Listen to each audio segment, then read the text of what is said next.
everybody, and welcome. It's me, it's Sportcat.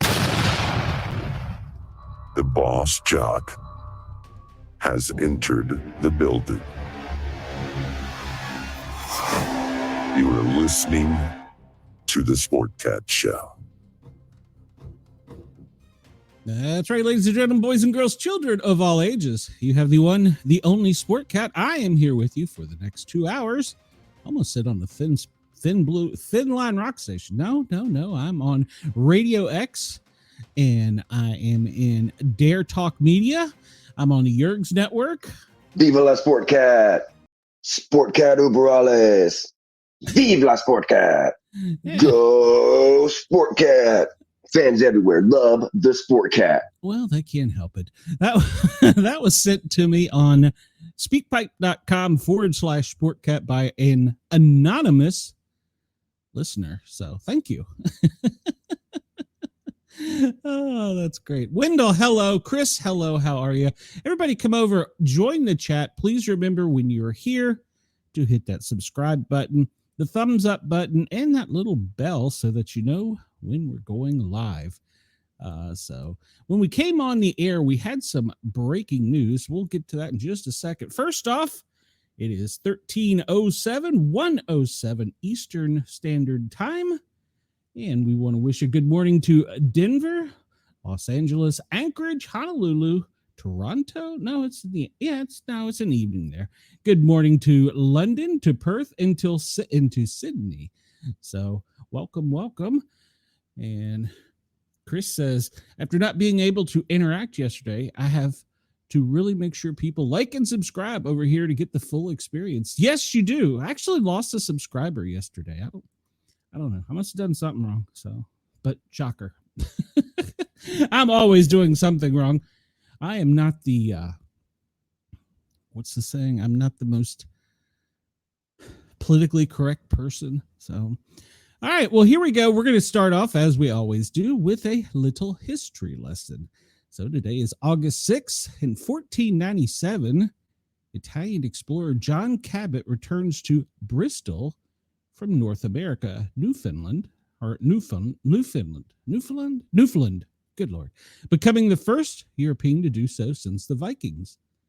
1661, the Treaty of The Hague is signed, whereby the Dutch Republic sells Holland, which was Brazil, to Portugal for 63 tons of gold. That seems like a lot of money. Well, maybe it wasn't back then. So Wendell says he has shared this out multiple times, but no one ever comes. They just don't like me, Wendell. 1890, murderer William Kimmler becomes the first person executed by electric chair at the Auburn prison in New York. I didn't know they had Sparky back in 1890.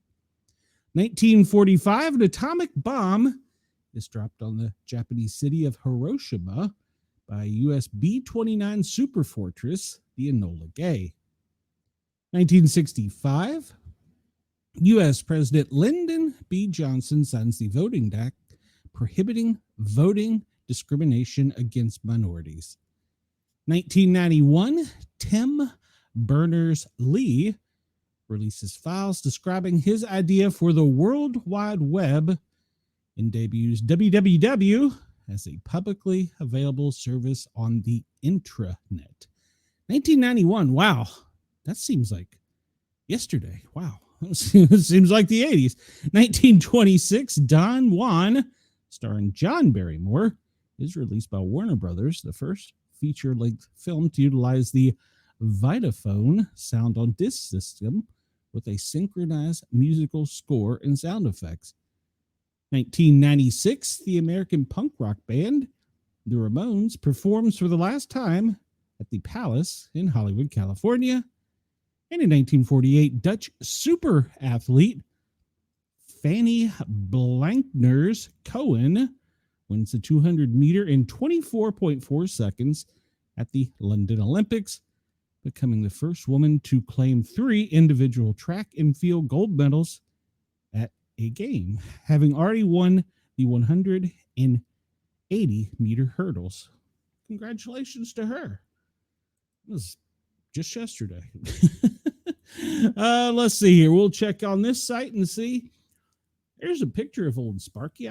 I seriously did not know that they had old Sparky back that far. Chris says, I couldn't imagine an 1890 electric chair would be comfortable at all. No, looking at it, Chris, it kind of looks like a government military chair, to be honest with you. Chris says the guy started the internet and they have found a way to phase out having to type www to completely steal that guy's contribution. I thought, and well, let's see. I thought, what's his name? The vice president, Al Gore. Didn't he invent the internet? Isn't that what the people were saying? I don't know. 1928, Andy Warhol is born. He's an American artist. He's born Andrew Warhol in Pittsburgh, Pennsylvania. He's a leading figure in the pop arts movement of the 1960s. His best known works include the Campbell soup cans and Marilyn Deitch silkscreen paintings. He was also a filmmaker, creating underground films such as Chelsea Girl. He died in 1987 after a gallbladder surgery and dictated that his estate be used to create the Andy Warhol Foundation for the Visual Arts. I've read an article, or maybe I didn't read it, but I heard it. They're saying that these foundations aren't necessarily all good. I haven't done any homework, but they're saying some of them are like used for nefarious things, and the foundations some are over 100 years old with still billions of dollars in them. We talked about in 1945, the atomic bomb is dropped from the Enola Gay, killing more than 80,000 people. It was dubbed Little Boy, was dropped at 8:15 a.m. and destroyed 5 square miles of the city. World War II was over in Europe. Japan refused to surrender. President Harry S. Truman approved the use of the atomic bomb in an attempt to bring the war to a quick end rather than risk higher casualty rates by invading the country. The typical American way. We just bomb the shit out of it. 2000, the alpha dog abduction occurs. I have no idea what this is. The alpha dog kidnapping is committed in Santa Barbara, California. Benjamin Markowitz hung out with the, quote, wrong crowd, and his brother Nicholas would pay for it.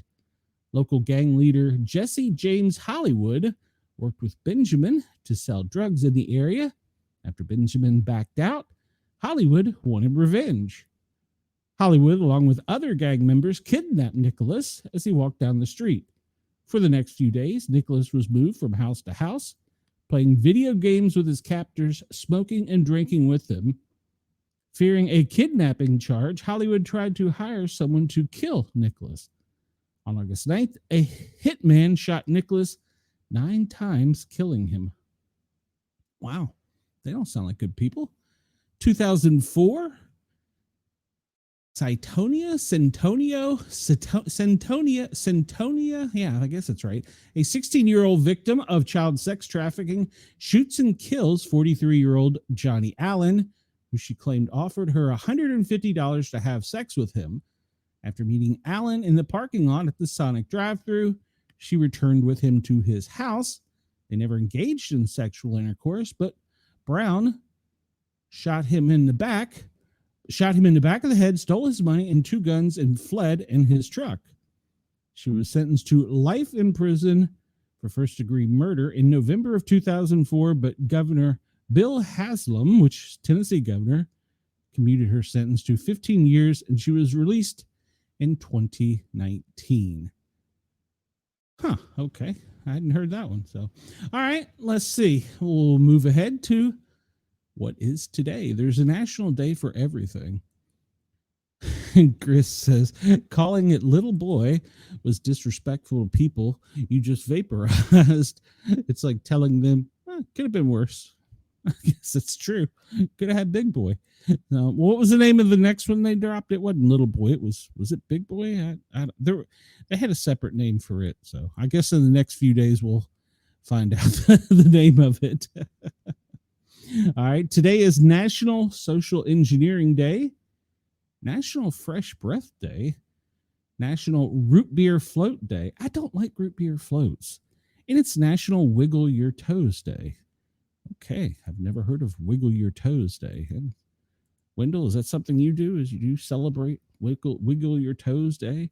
It's Regatta Day, Balloons to Heaven Day, Bolivia Independence Day, celebrations of San Salvador, Farm Worker Appreciation Day.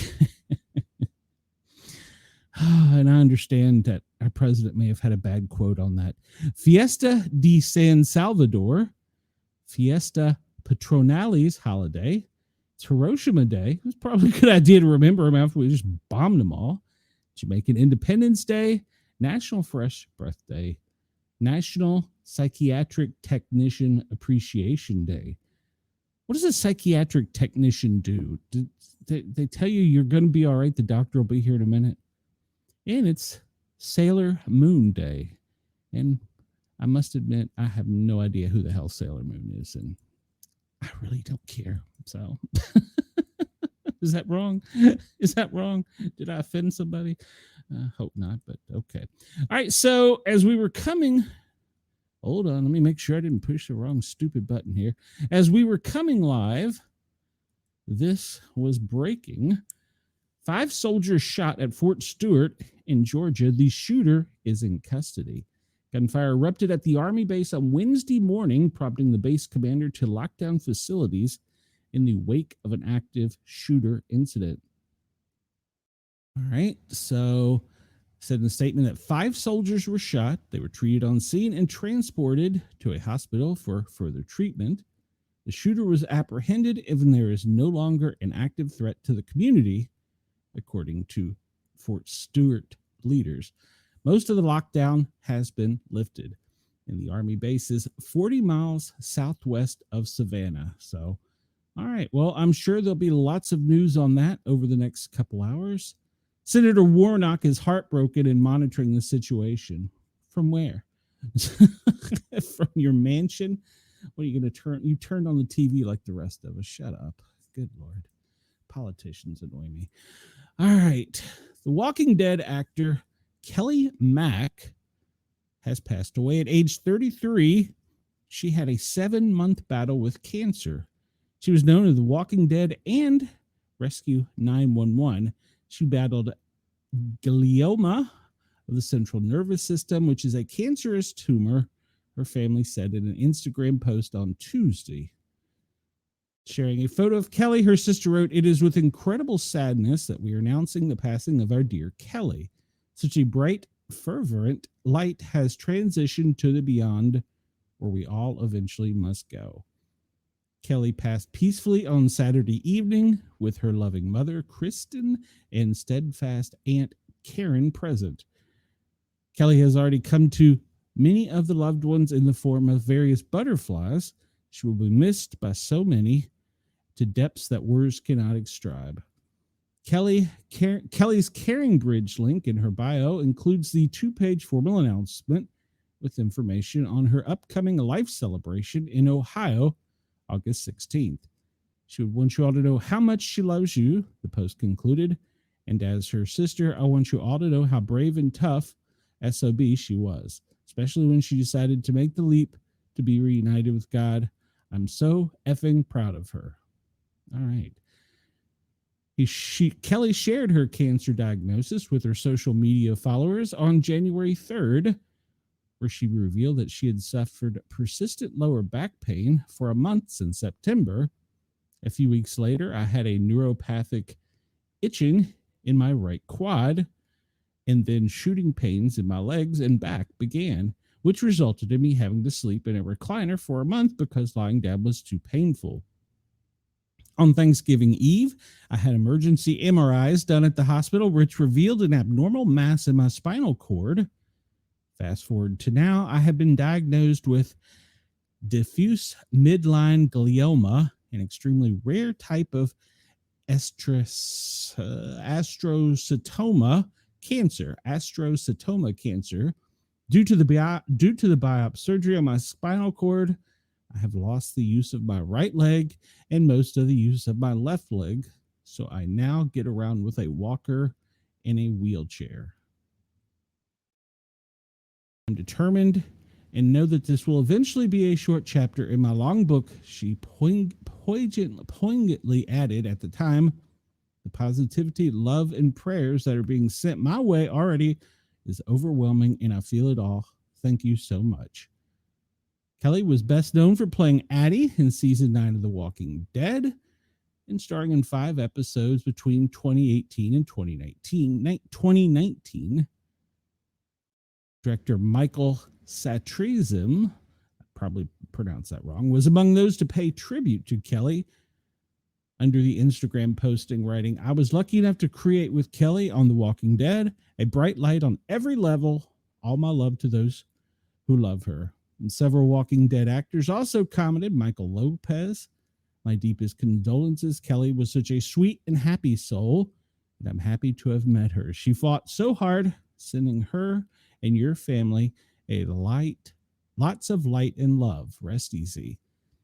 Elena Masterson added, "What an incredible human. So proud to have fought alongside her in our final episode." And Gustavo Gomez commented, "This is heartbreaking. I feel so lucky that our paths cross.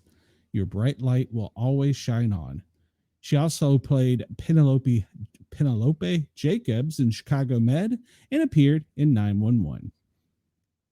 All right, so a recognition and remembrance of her life will be held in Ohio on August 16th, and her family is also planning a celebration of life in Los Angeles for her friends and colleagues in Los Angeles. All right, so rest in peace. All right, this is the story that just won't end. We're talking about the Cincinnati Brawl.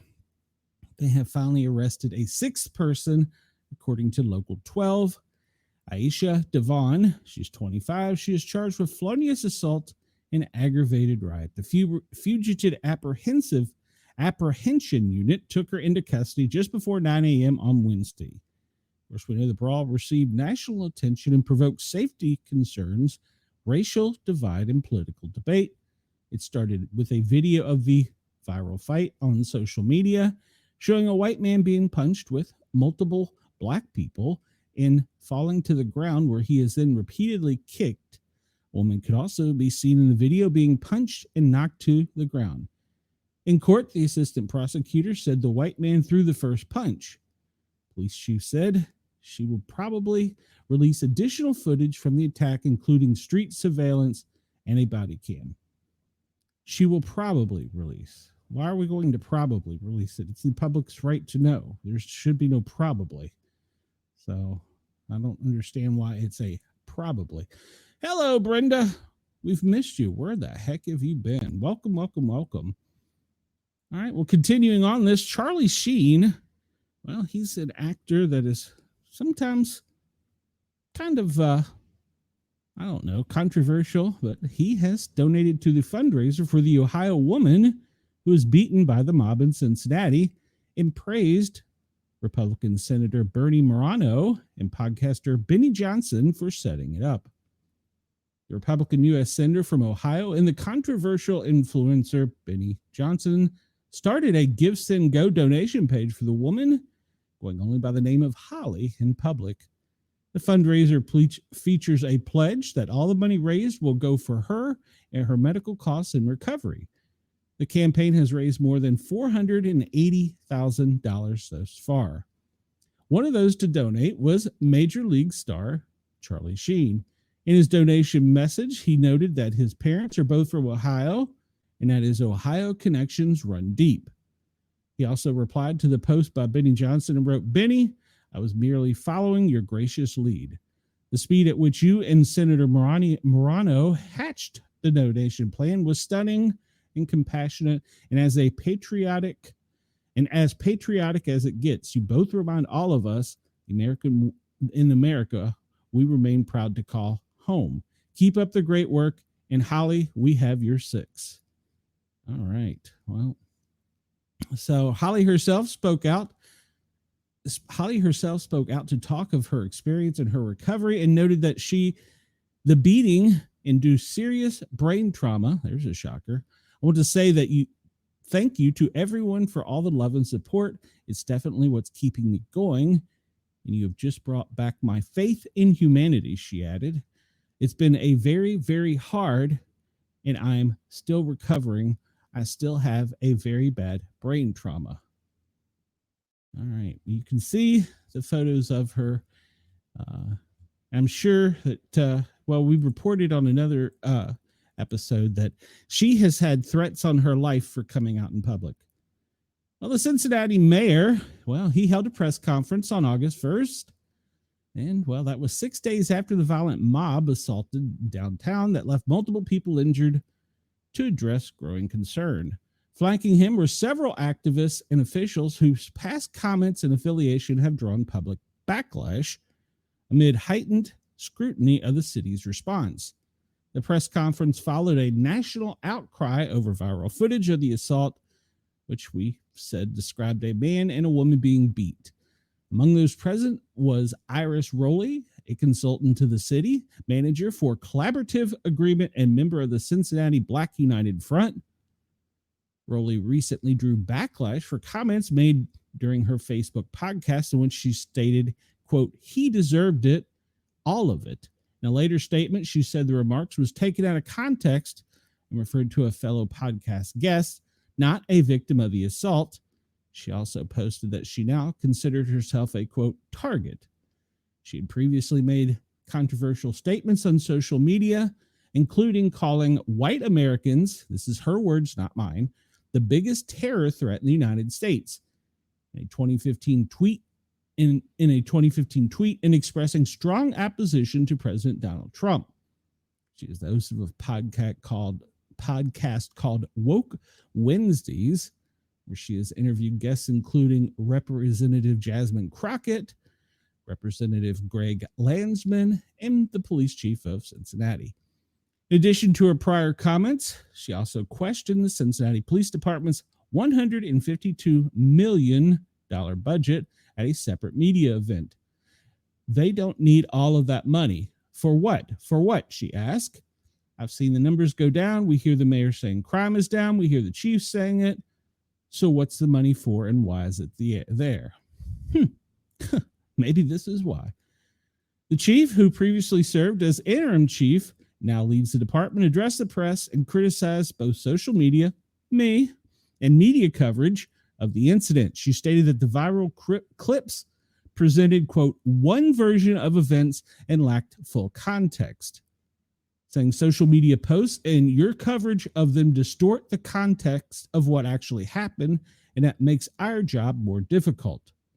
Well, she is currently facing a federal lawsuit by 4 high-ranking officers who allege she used a, quote, race-based quota system and engaged in, quote, anti-white discrimination when assigning promotions.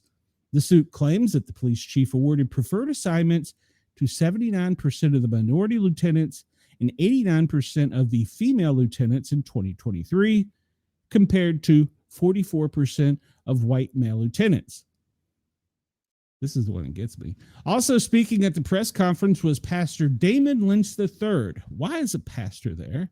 Who challenged why mugshots were not taken of the white individuals involved in the incident.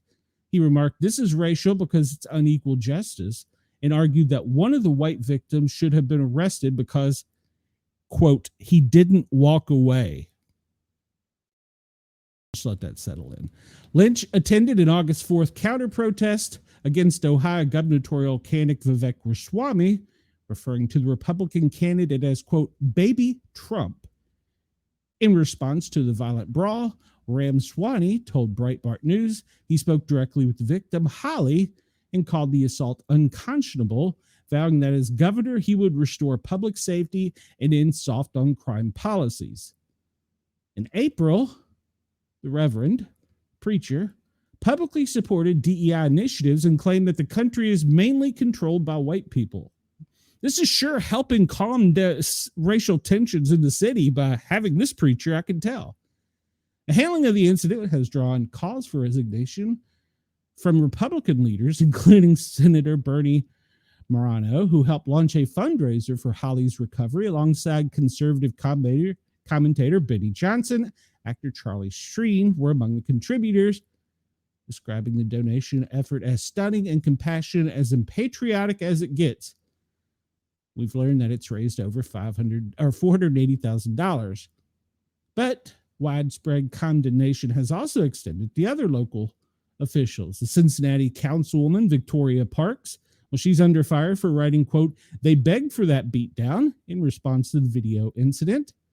The comments, now since been deleted, was met with rebuke, wonder why, from police unions and residents. She reportedly stands by her comments. She has not released a further press release, and is not taking any questions, by the way. That was as of yesterday. The investigation remains ongoing. Cincinnati police have arrested 4, with 6 people facing charges, and they are still searching for 2 more. Additional footage is expected to be released. Chief stated, "Right now, I need to let the investigators continue to do their job." Meanwhile, Holly, the woman injured in the assault, offered gratitude to her supporters in a public video. "It's been very, very hard, and I'm still recovering. I have a very bad brain trauma. You have just brought back my faith in humanity." So I'm going to stand by my comment, and I'll probably lose some subscribers. But at this point, I don't care, because I've already been losing subscribers because people don't like my opinion. If you're white, do not go to Cincinnati. You will not be protected. You will be beat down. It's my advice. So there you go. they want to say that there's no wonder there's racial tension in Cincinnati when they keep stirring the pot. And this reverend or preacher, I saw, just lost a view right there. This reverend or preacher just continues to stir the pot. So what good is that? Don't think that is the purpose of religion. So, all right. Yeah, my views just dropped one. So, all right. Edward Big Balls Corstein is attacked in D.C. Well, here's what we know. A former employee of the Department of Government Efficiency, DOGE, nicknamed Big Balls, was assaulted in Washington, D.C. over the weekend, police said. Edward Constantine was attacked at city's Logan Circle neighborhood by a group of teenagers attempting to carjack him and a woman at around 3 a.m. on Sunday, according to the AP and Politico. The woman was identified by police as his significant other. 2 15-year-olds were arrested as they attempted to flee the scene. We're going to read more about this in another story, but the attack has prompted President Trump to renew calls of federal government to seize control of the nation's capital. Newsweek has reached out for comment, and they are still waiting. Well, why it matters. Trump's remark come as his administration weighs on how far it can go to exert over the cities struggling with crime, homelessness, and political infighting. The prospect of federal intervention in D.C., which has operated under limited home rule since 1973, would mark a dramatic departure from decades of precedent. Under the Home Rule Act, the district maintains its own local government, but Congress retains the ultimate authority and can overrule local laws. The group of teenagers approached the couple's car, made a comment about taking the vehicle, according to Metropolitan Police Department. By the way, it's a gun-free city. It's gun-free city. Just want to throw that out there. Constantine pushed the woman into the vehicle for safety and turned to confront the group. Several of the teenagers then attacked him until officers patrolling nearby intervened, police say. As officers moved towards the group, the 2 teenagers fled on foot. The 2 15-year-olds from Maryland were later arrested on charging of unarmed carjacking. Constantine previously held roles in DOGE in its effort to slash the federal bureaucracy and now works for the Social Security Administration. Well, what people are saying, Trump, in a post on Truth Social, said Tuesday, if D.C. doesn't get its act together and quickly, we will have no choice but to take federal control of the city and run this city how it should be run and put criminals on notice. They're not going to get away with it anymore. He added, quote, "Perhaps it should have been done a long time ago, and this incredible young man and so many others would not have had to go through the horrors of violent crime. If this continues, I'm going to exert my powers and, quote, federalize this city." He called for a change in the law so that the juveniles who attacked Korstein could be charged as an adult. Mark Elrose, another Doge staffer, wrote on X that he was a hero. He added, I took this photo after Edwards protected a young woman from an attempted carjacking by 8 thugs near DuPont Circle. Violence like this in the heart of D.C. is completely unacceptable. Elon Musk, the former head of Doge, wrote on Tuesday, a few days ago, a gang of about a dozen young men, notice how the number is growing here, about a dozen young men tried to assault a woman in her car at night in D.C. A Doge team member saw what was happening, ran to defend her, and was severely beaten to the point of the concussion, but he saved her. Representative Marjorie Taylor Greene, there's going to be 50 people this time, a Georgia Republican, wrote on X, not only does Edward Constantine patriotically work to gut our government of waste, fraud, and abuse, he is also a hero for sacrificing his own safety to defend a helpless woman. We need more men like Edward Constantine. She added, Washington, D.C., our nation's capital, is tragically one of the most dangerous cities in America. I support President Trump in taking over the city to establish law and order. Well, MPD is investigating the attack and it is going to remain active, and additional suspects are still being sought. So, all right. We'll hit another little headline on that from WTOP. Trump responds about the 19-year-old government efficiency worker. Let me catch up on the comments here first. Yes, Chris, he writes, her racist personality is what is making her job more difficult. That is correct. Speaking of the Cincinnati police chief. So the 19-year-old worker was attacked, violently beaten. This is according to WTOP at around 3 a.m. This is pretty much the same thing. The 2 suspects. This says only 2 suspects, but the police are looking for others. A 15-year-old boy and a 15-year-old girl were from Hyattsville, Maryland, were arrested and charged with unarmed carjacking. In a police report, they said he overheard the teens talking about taking the car. He pushed his girlfriend to sit in the car while he dealt with the suspects, who then assaulted him. Police are offering $10,000 for any tips to lead to conviction, arrest of others involved. And we read here, Trump calls for 14-year-olds in D.C. to be prosecuted as adults. Well, he advocated for the criminal prosecution minors as young as 14. Social media on Tuesday, under the breach of federal statutory age under a breach of federal statutory age of majority. In his Truth Social, he claimed crime in D.C. is out of control and has threatened to take federal control of the city. If it does not get its act together and quickly. And this is pretty much the same whole thing. It talks about homicides are down, but crime is up. So, it's good that we have homicides down, even though I believe I have to check with my friends in the DC media, but I believe that it's steadily growing back. Or increasing back. All right. One American city has the worst air quality in the world amid an alarming warning. Chicago and Minneapolis air quality was the unhealthy category, which ranks as level 4 of 6 on the air quality index. Well, that was hard to say. Smoke from the Canadian wildfires has been drifting south. I've been reporting on this for days to the Midwest, creating unhealthy conditions in Chicago and Minneapolis, where air quality has been ranked among the world's worst. Air quality alerts issued on Thursday continued through Friday in parts of Illinois and the entire state of Minnesota.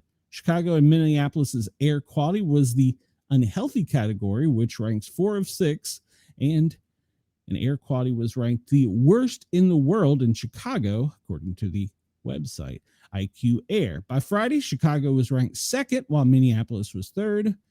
Only Kinshasa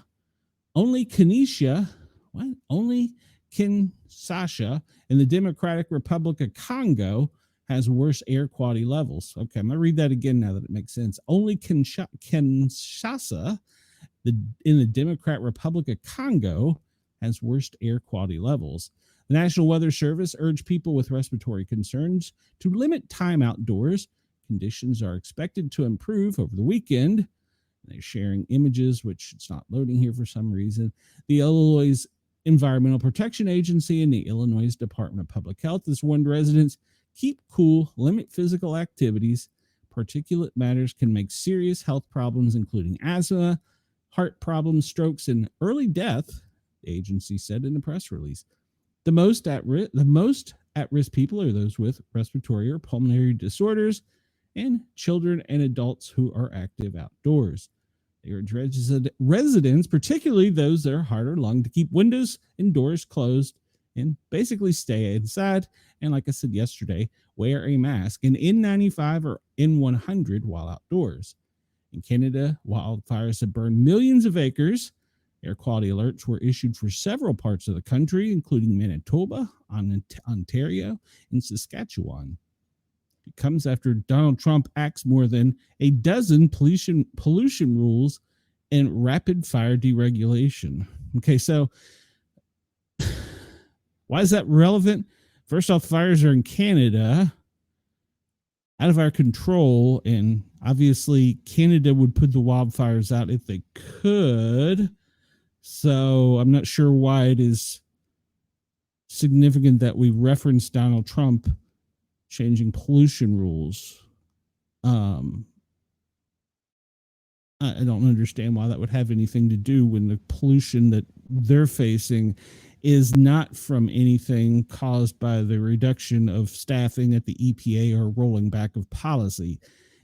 This has everything to do with wildfires in Canada. So I'm not even going to continue reading that article because it is wrong.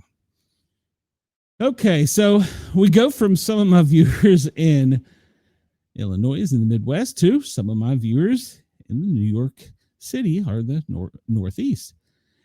Chris says, analysis of Maryland test messages may uncover new info. Well, Brenda's here. You should ask her to consult with the Andy man himself. A deadly vapor haunts Manhattan as 3 are killed and 67 are infected. This reminds me of something that you would see like out of the Fog movie. Let's see. Fires follow rules as much as killers follow gun laws. Agreed. The death toll from a deadly lung disease spreading to New York City has risen again, officials say. Couldn't this headline also, just to kind of side note, couldn't that headline also be a comic book? Deadly vapor haunts Manhattan as 3 are killed and 67 infected. I should put on my DJ voice on the voice changer. All right, so the death toll has risen again. 3 people have now died from the outbreak of Legionnaire's disease, and cases are on the rise from 58 to 67 in just one day. However, officials fear there are more infections going undiagnosed are being, quote, misdiagnosed. No information has been released on the patients or the deceased. All the cases have been detected in 5 zip codes covering Harlem, East Harlem, Morningside Heights neighborhood. It has not been determined yet how the patients have become infected, but a release from the New York City Department of Health said on Tuesday, we said the likely source is a cooling tower in the area. Interesting. Legionnaire's disease is caused by the Legionella bacteria, don't ask me to say that again, which thrive in warm water and become airborne if this is turned into steam. It can also be spread by air conditioning units if bacteria contaminate water droplets in the system. Infected patients initially suffer from a headache, muscle aches, and a fever that may reach as high as 104. If it gets that high, you need to seek medical help. 104 is deadly. But within 3 days, they may experience a cough, shortness of breath, chest pain, nausea, vomiting, diarrhea, confusion, and other mental changes. Hell, I have most of those every day. In serious cases, patients can develop severe pneumonia. The bacteria can spread to the heart and blood, causing the potentially fatal complication called sepsis. All right, so they're saying cooling towers, as seen in the Harlem neighborhood amid Legionnaire's disease, could be the problem. So if you look at the map, you can see there the 5 zip codes where this vapor haunts Manhattan as 3 are killed. I wonder who owns the cooling towers. That's an interesting thought. Probably the city government. All right, so we go to a well, we'll just call it a animal story. Robot bunnies have been deployed to fight invasive Burmese pythons spreading across Florida. Once again, I'm going to say this could also be a comic book. Robot bunnies deployed to fight invasive Burmese pythons are spreading across Florida. Well, they're spreading across the swamps of southern Florida, munching on the native wildfire and depriving local predators of their food. As invasive pythons continue to spread across Florida, by the way, some scientific reports say that they will be as far as the foothills of the Smoky Mountains right here in East Tennessee by 2026. Invasive pythons continue to spread across Florida. Well, scientists have come up with a solution straight out of a science fiction movie. Enter robot rabbits. The solar-powered devices, designed to look like poor, defenseless rabbit soul thumper, have been placed strategically around hotspots like the Everglades. They lure the pythons out of hiding so that they can be caught by the brave. They can be caught by brave pest. So they can be caught by brave pest catchers and removed from these delicate ecosystems. Well, that was so much nicer than what I thought it was for. We'll finish the story and then I'll put in my 2 cents. The robots are remote controlled so they can be moved to make and look like real rabbits. Poor bugs. The invasive snakes prey on existing wildlife such as wading birds, mammals, and other reptiles, disrupting the balance of things. The robot rabbits come from the fevered dreams of scientists from South Florida Waste Management District and the University of Florida. The decoys are part of tireless efforts to combat and remove the invasive pythons, as well as give off heat to attract the hungry serpents. I got to chill just thinking about that. The robots emit a smell designed to attract pythons. They're equipped with camera and monitor for snakes and notifies the district officials when one is detected. So it rats them out. Then they send out a python removal agent. Now, how do you get that job? Not that I would want it, but a python removal agent. Do you get a badge and a gun with that? To an area to track it down and get it out of the delicate ecosystem. Those innovative robots produce a heat signature, emit a smell designed to attract them.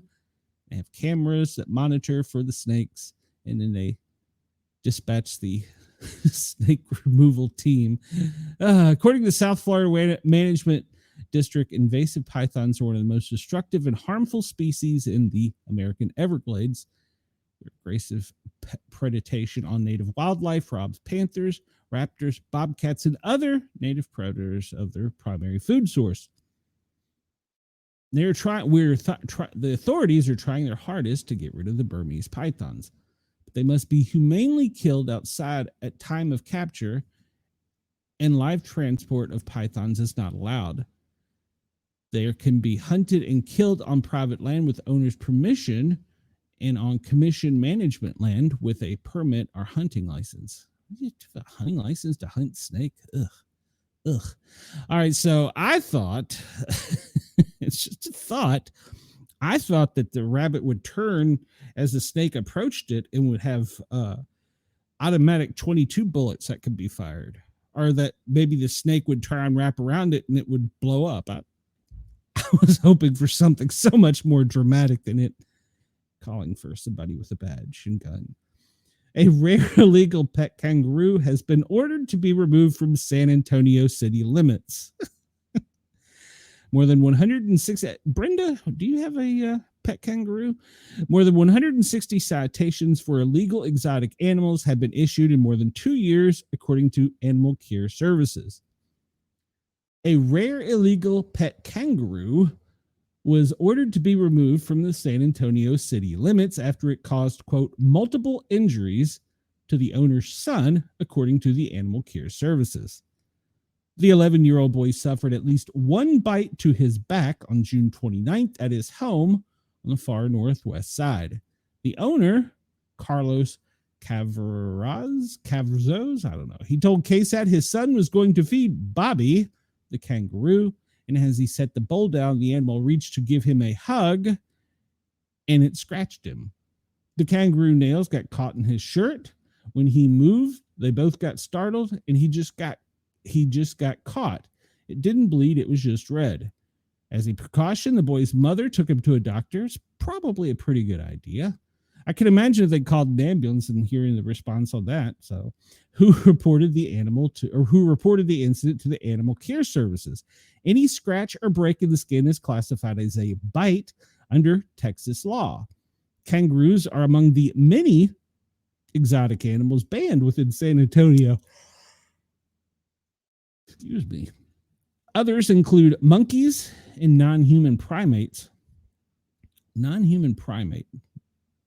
I need a better definition. Wolf hybrids, coyotes, foxes, exotic cats, bears, skunks, raccoons, miniature Vietnamese pot-bellied pigs, poisonous reptiles, crocodiles, and related species.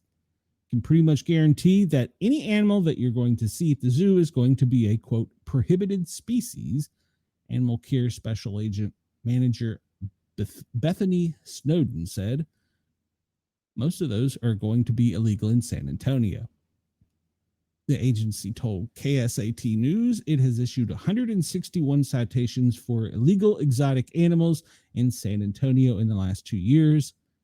Snowden said this is the first kangaroo case she has seen in the 8 years she has worked with the agency. She oversees all investigations at the Animal Care Services. You've got to think of what a kangaroo's natural behavior is and their natural instincts.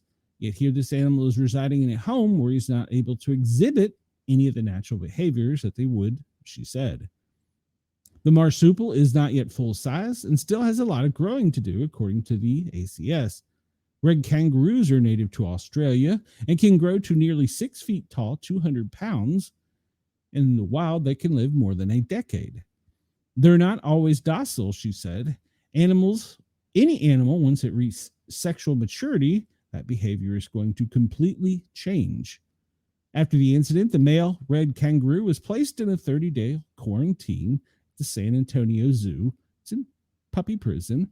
With other dogs and cats, they must be, as with any dog and cat, they must be quarantined for 30 days to be deemed healthy, she said. Following the quarantine, they gave them 7 days to find his pet a new home outside of the city limits. He was also issued several citations in order to pay for more than $500 for quarantine fees. The owner told KSAT that the kangaroo has lived with his family for years. He's just such a staple of our life. We have barbecues all the time, and we have people hanging out, and kids love them. The kids are petting them. I mean, he loves it as much as we do, I'm sure. On July 30th, said he had relocated the kangaroo to a friend's ranch outside Austin. All right. Curious, Brenda, do you own a pet kangaroo? All right, we're almost at the top of the hour, and we're getting close to all of our stories in for today. China fights the mosquito-borne chikungunya virus with drones, fines, and nets as thousands fall ill. Taiwan, Chinese authorities are using nets, spraying insecticides, and even deploying drones to fight the mosquito-borne virus, which has infected thousands of people. Authorities have reported more than 7,000 cases of the virus as of Wednesday, mostly in the southern Chinese manufacturing hub of Fushan, some 170 kilometers from Hong Kong. The number of new cases appears to be dropping slowly, according to authorities. It appears that the largest outbreak ever documented in China, according to the Cesar Lopez Camacho of the University of Oxford. The virus is transmitted by infected mosquitoes and can cause fever and joint pain. What makes this event notable is that the virus has never been established in mainland China before, he said in a statement. This suggests that most of the population had no pre-existing immunity, making it easier for the virus to spread quickly. Chinese state television has shown workers spraying insecticide around city streets, residential area, construction sites, and other areas where people may come in contact with mosquitoes. Workers sprayed some places before entering office buildings. So usually, heavy rains and high temperatures have worsened the crisis in China, and authorities are using drones to try and find standing waters where they lay their eggs. Authorities have also threatened to fine people who don't empty water from outdoor receptacles. They can be subject to fines of up to 10,000 yen and have their electricity cut off. Because of the virus, the U.S. has issued a travel advisory suggesting that Americans take extra precautions when visiting China's Guangdong province, where Foshan is located, as well as Bolivia and some island nations in the Indian Ocean. Since the 2003 SARS outbreak, China has had strict measures to fight the spread of viruses, including hardline tactics during it's the C virus pandemic. This time, patients are being forced to stay in hospital at Foshan for at least 1 week and briefly enforced a 2-week at-home quarantine, which is dropped because the disease cannot be transmitted between people. Reports have also emerged of attempts to stop the spread with fish that eat mosquito larvae and even larger mosquitoes to eat the insects that carry the larvae. Don't they have some robot rabbits? Officials have held meetings at adopted protocols at the national level in a sign of China's determination to eliminate the outbreak and avoid international criticism. Well, it's probably a good idea because I kind of remember there was something else that happened too. I don't think it came from a mosquito though. I don't know. Could be me. All right. Once again, we're going back to Florida. A 9-year-old girl tries to save mom from drowning after grandpa keeps shoving her underwater in a fight over the will. Well, I guess the daughter was very respectful. A tourist vacationing in Florida allegedly tried to drown his daughter-in-law in an argument over his will. It was only stopped thanks to his granddaughter and neighbors who called 911. It happened Sunday in Davenport, which is not far from Walt Disney World and other theme parks, the Polk County Sheriff's Office said in a press release. Deputies responded to the Celerita Resort on Pine Tree Trail at around 5:19 p.m. for a disturbance in a backyard swimming pool. The victim and the witness said 62-year-old Mark Raymond Gibbon of Beaconsfield, England, which is about 25 miles west of London, kept shoving the 33-year-old woman underwater during the fight. Family was together on vacation when Gibbon and his daughter-in-law had a quarrel about the, quote, stipulations of his will, and a probable cause arrest affidavit said. He allegedly pushed her underwater and held her down multiple times. The complainant stated she reportedly tried to get away, but he kept shoving her back down. She advised that she could not breathe and believed that she was going to drown, deputies wrote. The victim advised that she had to fight Mark in order to get away from him and from under the water, but he kept pushing her back under. It was at this point the victim's 9-year-old daughter saw what was happening and jumped into the pool to her mother's defense, according to the police. The girl tried to get him to stop, but he allegedly pushed her away. The victims saw some neighbors and yelled at them to call 911. He allegedly stopped when the neighbors said they were calling the sheriff's office. Deputies arrived on the scene and took him into custody. After receiving his Miranda warnings, he allegedly admitted to pushing his daughter-in-law underwater, but said he did not intend to drown her. He claimed they were drinking when they got to talking about the will, and then she slapped him, which is what set off the skirmish. The daughter-in-law reportedly suffered a couple of scratches. He was arrested on charges of attempted second-degree murder and battery. He remains in the Polk County Jail without bond. His next court date is 9 September. It's great that the Polk County draws visitors from all across the world, but what we expect vacationers to do is behave while they visit us, just as we expect our lifelong residents to do the same. Because Mr. Gibbon couldn't control his anger, he may find himself spending a lot more time in Florida than he had anticipated, according to Polk County Sheriff Grady Judge. Anybody that follows Polk County Sheriff Grady Judge, he's a law and order man. All right, it's top of the hour. It's 1400, and we are going to probably do this story and maybe another one real quick, and we'll get to what we normally cover. All right. So this comes to us from Newsweek, and it's talking about Superman. You notice I've got a comic book theme in the past 2 days. Well, Superman star Dean Cain says he joined ICE. Wow. All right. So actor Dean Cain, who became famous for his role as Clark Kent in Lois and Clark, The New Adventures of Superman, says he has joined the Immigrations and Custom Enforcement. Some critics are saying he is above the maximum recruitment age, though. Newsweek reached out to his representative for comment on Wednesday via email outside of regular working hours. Cain starred alongside Terry Hatcher in Lois and Clark, The New Adventures of Superman in the 1990s. He was also the host of Ripley's Believe It or Not. Last week, President Donald Trump's administration launched an ICE campaign to help carry out its detention and deportation of migrants. The program promises a robust package of incentives, including a $50,000 signing bonus and retirement benefits. Your country is calling you to serve at ICE, Secretary of Homeland Secretary Kristi Noem said in a press release on July 29th. Your country needs dedicated men and women of ICE to get the worst and worst criminals out of our country. This is a defining moment in our nation's history. Your skills, your experience, and your courage have never been more essential. Together, we must defend the homeland.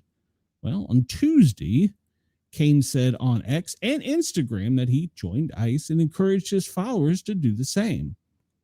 Hey, everybody, this is from him. Hey, everybody, Dean Cain here. For those who don't know, I'm a sworn law enforcement officer as well as being a filmmaker. I felt it was important to join with our first responders to help secure the safety of all Americans, not just talk about it. The 59-year-old began in his 1 minute, 32-second videos, so I joined up. Since President took office, ICE has arrested hundreds of thousands of criminals, including terrorists, rapists, murderers, pedophiles, MS-13 gang members, drug traffickers, you name it, very dangerous people who are no longer on the streets, he continued. Cain added that people who sign up will receive great benefits and can get to work right away. If you want to help save America, ICE is arresting the worst of the worst and removing them from America's streets, he concluded in a clip. I like that. I voted for that. At the time of publication, the actor's post racked up 82,800 views, 5,000 likes, 314 comments. On Instagram, the views are hidden, though it had an additional 2,000 likes and 308 comments. Well, what people are saying, an ex-user Billy Hunter Farmer wrote, unfortunately, you can't join ICE if you're over 37 years of age, even if you're a fully licensed state law enforcement officer. As of now, they do not have waivers unless you were previously a federal law enforcement officer. In response, Cain wrote, perhaps we will get that changed. And Holly Knoll wrote, I will look into it, but I'm too old. Cain said, well, dang it. Andy Hall 23, Superman himself would be disappointed in you, Dean. Yes, there was a comic book company that had a Superman panel with him locked in kryptonite handcuffs. Cain replied back, not a chance. Colt Bronson 99 wrote, holy cow, you have lost your mind. It's a sad to America when we have to have actors pretend to be officers and trying to recruit folks. You're a sad little man. So he wrote with a photo of himself, I have been a sworn officer for almost 10 years. All right. So you can sign up if you're interested. They are taking people if you are a law enforcement officer. They might even take paramedics like me. I'm not going, but that might. I don't know. I'm too old. Hollywood ranked above Dollywood, that's here in East Tennessee, ranked above Disney in the latest TripAdvisor Awards. I don't understand this. As Dollywood continues to welcome visitors for its 40th year of operation, the Pigeon Forge-based theme park that's here in East Tennessee has once again been recognized as one of the most popular theme parks in the world. Officials have named Dollywood the #1 theme park in the U.S. as part of its 2025 Traveler's Choice of Best Award. This marks the third time in the last 4 years the park has garnered the top spot. So in order, they are Dollywood, which is in Pigeon Forge, Tennessee, the Magic Kingdom, which is in Bay Lake, Florida, Knoebels Amusement Resort in Ellsberg, Pennsylvania, Disney's Hollywood Studios in Bay Lake, Florida, Universal Islands of Adventure in Orlando, Fun Spot America in Kissimmee, Florida, Legoland, California in Carlsbad, Universal Studios in Florida. I like them. Silver Dollar City in Branson, Missouri, which I think Dolly also owns. Whale's Tail Park in Lincoln, New Hampshire. Never heard of that one. You can see the complete list over on TripAdvisor. All right, so that's interesting. Being a native here to East Tennessee, I just don't get it. Give me the beach, please. Pretty please. All right, we'll do this one as kind of a funny little thing before we get to some more serious things. This comes to us from our friends at BuzzFeed. And the headline is, I'm staring at my phone in disbelief after looking at these truly unhinged things people thought they could sell on the intranet last week. Number 1, Elvis's trapped soul. It is a bowling ball with no holes. It's available for $150. A friend who always be there for you. It's an emotional support goose for $250. I know it's kind of got red glowing eyes. I'd take the robot rabbit before I'd take that. A like new casket. Like new, hardly used. $500. Yeah. Was only down for 3 years and we decided to bring it back and go a different route. Lightly used, like new. No low balls, will not reply to offers if it is still available.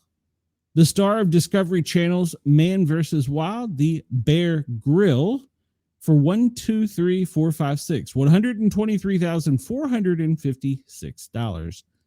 It is a grill that is in the shape of a bear. Yeah. Exhibit A, divorce proceedings.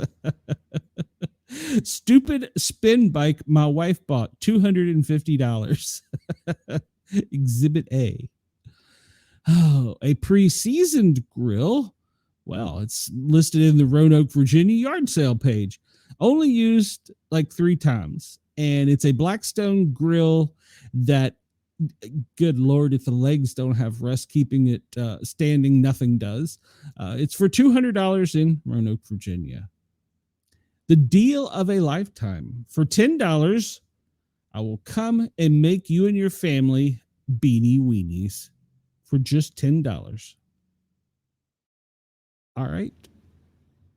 If any of my listeners don't know what beanie weenies is, it's pork and beans, which is basically white beans, or no, they're kidney beans in a pasta sauce, and you cut up hot dogs and put them in it. It's a acquired taste.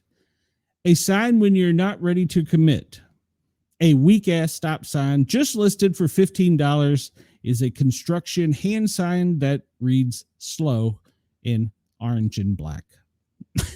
A weak-ass stop sign. A grill with nothing to lose. It's the homicidal grill for $10. It looks like it only has 2 legs. I don't know how the thing's even standing. A tanning bed. I should have looked at this first. A tanning bed with just a, quote, tiny bit of excrement in it. Full-size tanning bed was $600, now $300. Bring your own Lysol. Chris says that bike may be stupid, but it's still pretty nice for $200. Chris, you need a tanning bed. Oh, a simply radiant ring. Well, it's size 6 radiant engagement ring for $1,000. Well, somebody must have said no. So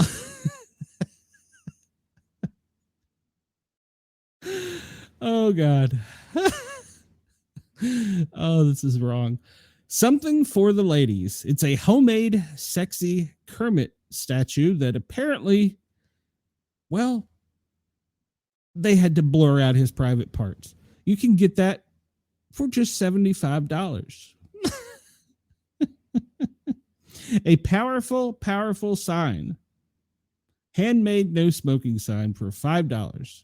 It's a piece of cardboard that says no smoke, NOSMOK, no smoke, with a circle and a cigarette and what appears to be two sperm cells wiggling.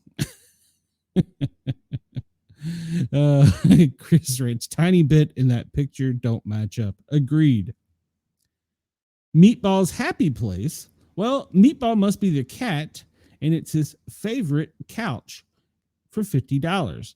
It appears that Meatball is posing in the picture, and it does have lots of ripped up upholstery and lots of cat fur that I'm sure comes with it at no extra charge.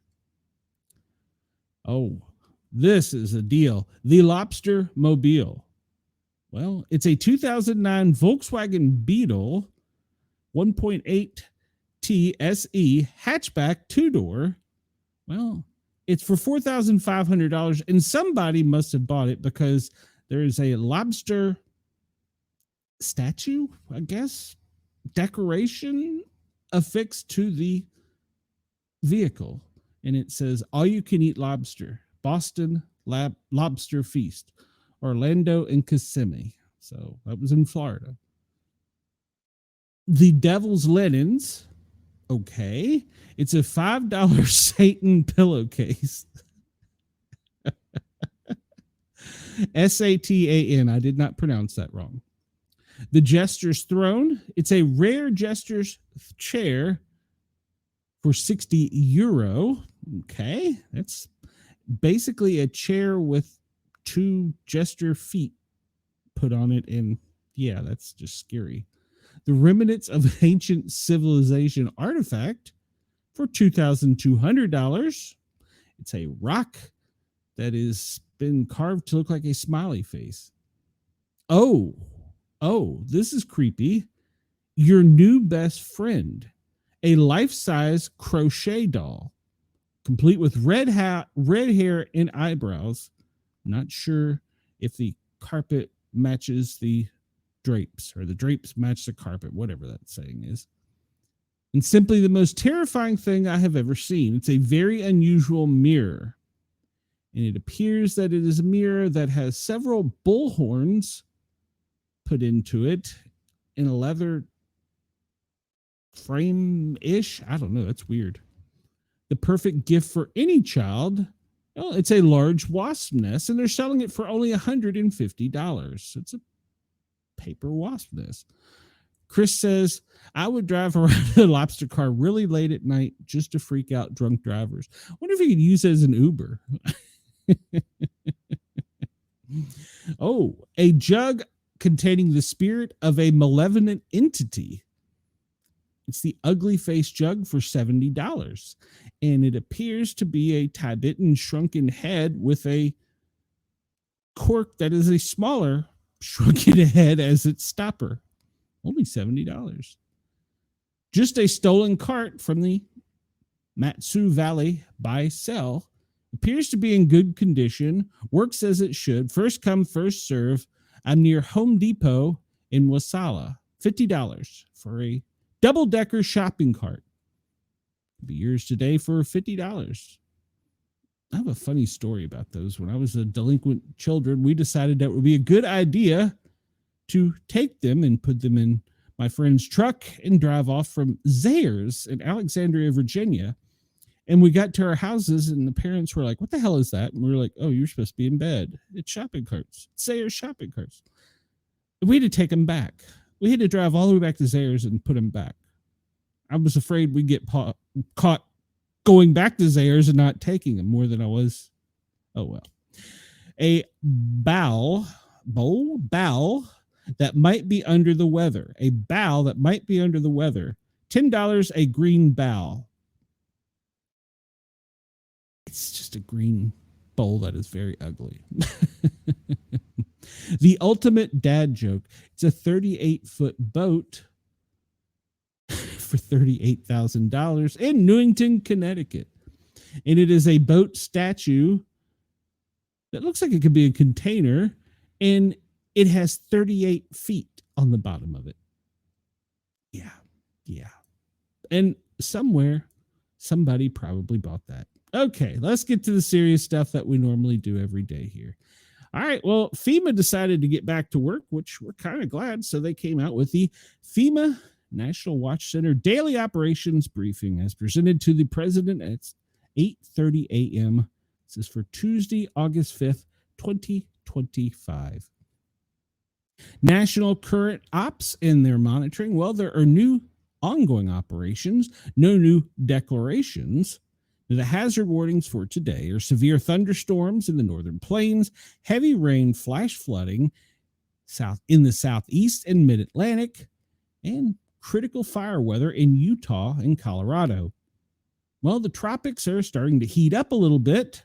Dexter's already formed, and disturbance number 1, it has a 40% chance of forming to a named storm, and disturbance number 2 has a 50% chance of forming to a named storm. In the eastern Pacific, there's Tropical Storm Henriette, and there's one disturbance there with a 90% probability becoming a named storm. In the eastern Pacific, 985 miles west-southwest of the tip of Baja, with a maximum sustained winds of 50 miles an hour and high gusts, it's moving west-northwest at 15 miles an hour. It has tropical force winds extending outward up to 90 miles from the center. Some additional strengthening is forecast during the next day or so, followed by a gradual weakening, and it appears it's not coming in contact with any land or causing any problem. In the central and eastern Pacific, there is another storm located off the coast of Central America. It's still a tropical depression, but it could form later this week. Winds moving west-northwest at about 15 miles an hour, and they're saying a medium chance in the next 48 hours at 60% and a higher chance in the next 7 days at 90%. Over in the Atlantic, well, Tropical Storm Dexter, it's 345 miles north of Bermuda. It has maximum sustained winds of 40 miles an hour with higher gusts. It's moving to the northeast at nearly 12 miles per hour. The tropical force winds extend out 115 miles. Wow. Some re-strengthening is forecast in a couple of days as Dexter becomes an extratropical cyclone. And disturbance number 1, which is located southeast of the Carolinas, gradual development is possible midweek to a tropical depression. It could form by the weekend. The 48-hour chance is low at 10%, and the 7-day chance is medium at 40%. Disturbance number 2, a tropical wave, is forecast to move off the west coast of Africa. A depression could form late this week. A formation chance in the next 48 hours is near 0, and 7-day percent chance is near 50%. We look at the national weather forecast, and once again, the Dakotas, you're back under the gun with severe thunderstorms. We're expecting heavy rains here in the south from Mobile all across Georgia, extending into the Carolinas, with spotty rain showers coming from Maine all the way down to the Gulf of America, including the handle of Florida.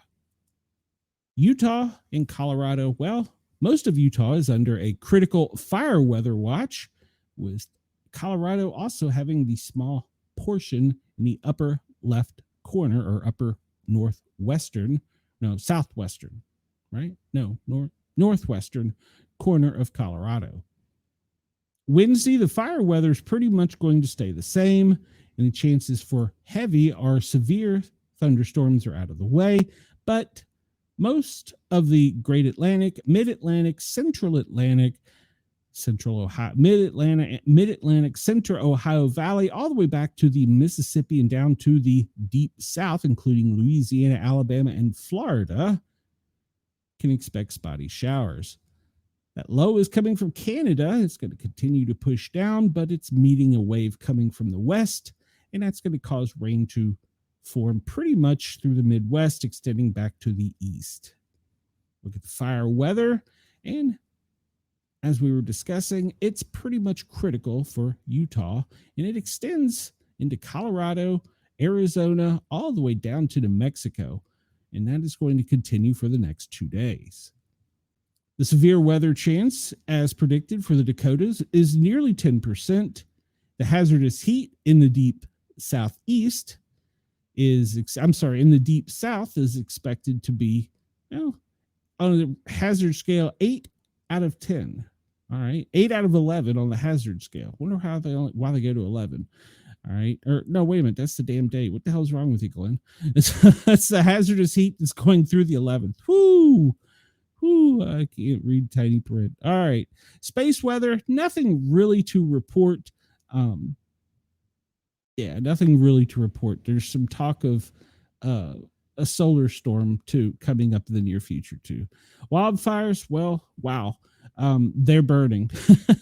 They don't give the number listed here, but the most recent one, Monroe Canyon in Utah, well, it's 13% contained, and they have pretty much gotten, I don't know, I'm trying to figure, 220 people evacuated, and it's still threatening 110 homes and 102 businesses. So that fire is still growing out of control, but they have got a little bit of a handle on it. We look at the common operating procedure, and we see there are 17 joint field offices. And remember, there had been 19 in the past, 64 major disasters, 7 emergency declarations. There are still 11 direct housing missions. That's repopulation for Kentucky, the Carolinas, and probably the Dakotas. And then there are some other supported disasters and 6 recovery offices. So they're saying that they're stressed at the moment.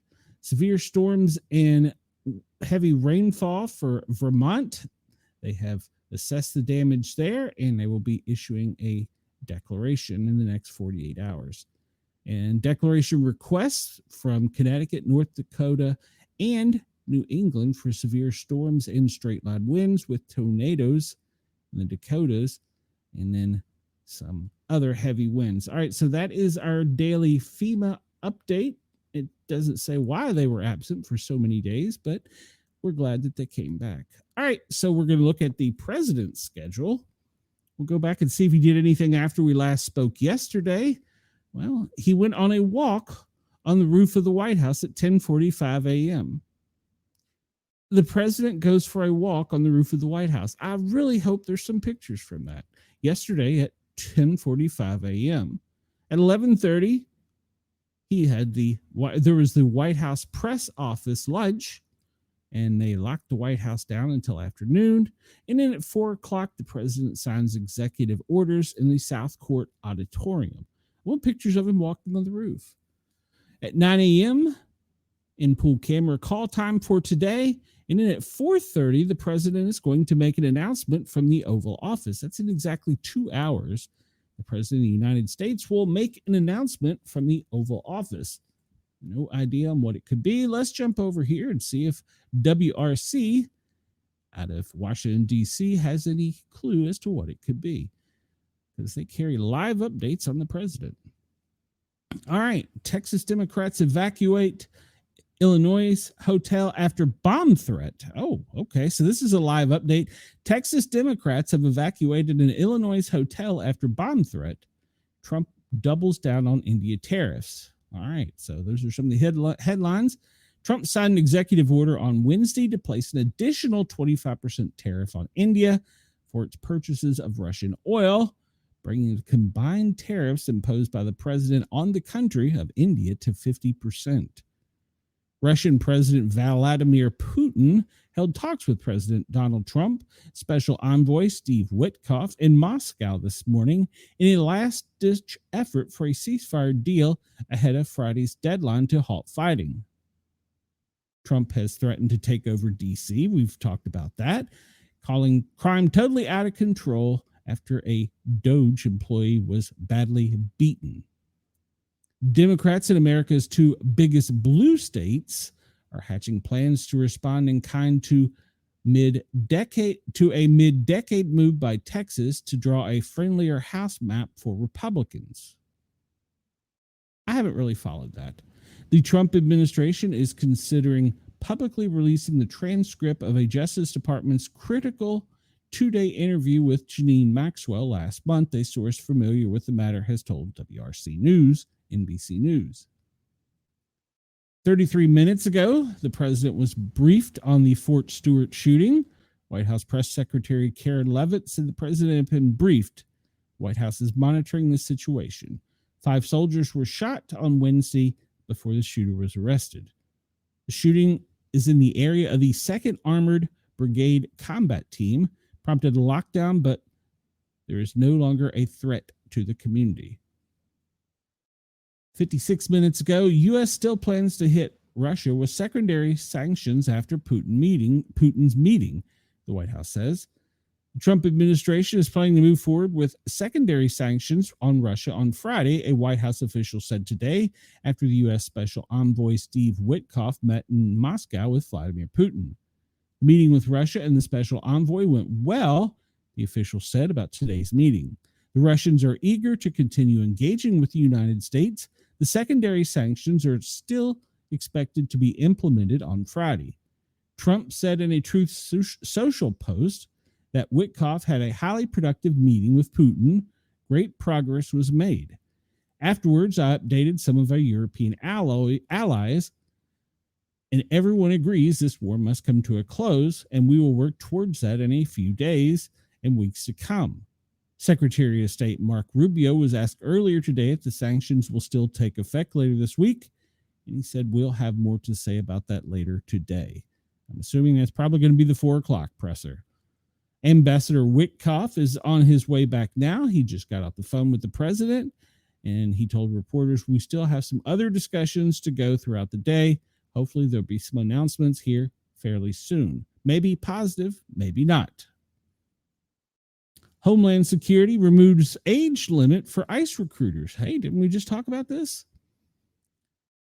The Department of Homeland Security said Wednesday is removing age limits for new hires at the agency responsible for immigration enforcement as it aims to expand hiring after a massive infusion of cash from Congress.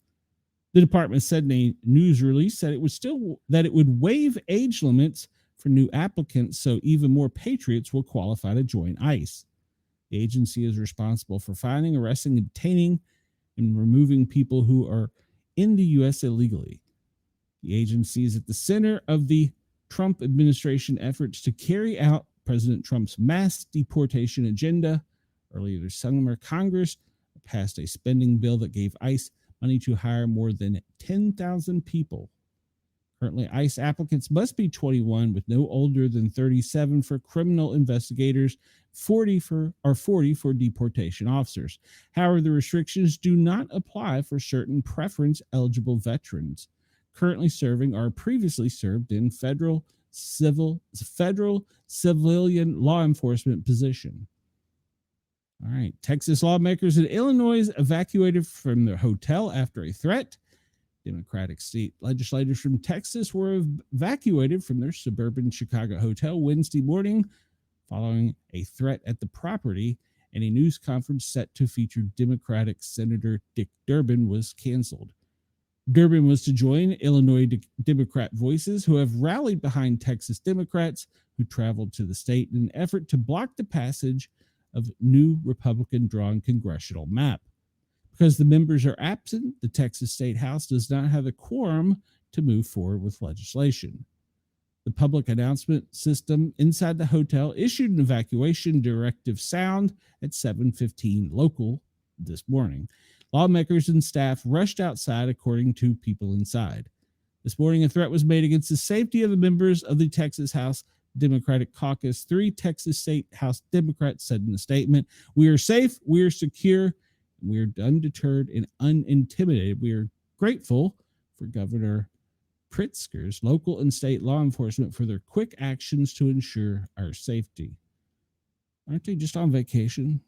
Trump puts a new 25% import tax on India. We've talked about that one. Appeals to announce additional investments in the U.S. as it seeks to avoid tariff.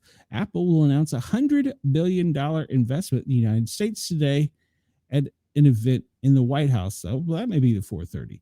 The announcement will bring Apple's general investment pledge to $600 billion. In February, Apple announced a $500 billion U.S. investment over the next 4 years.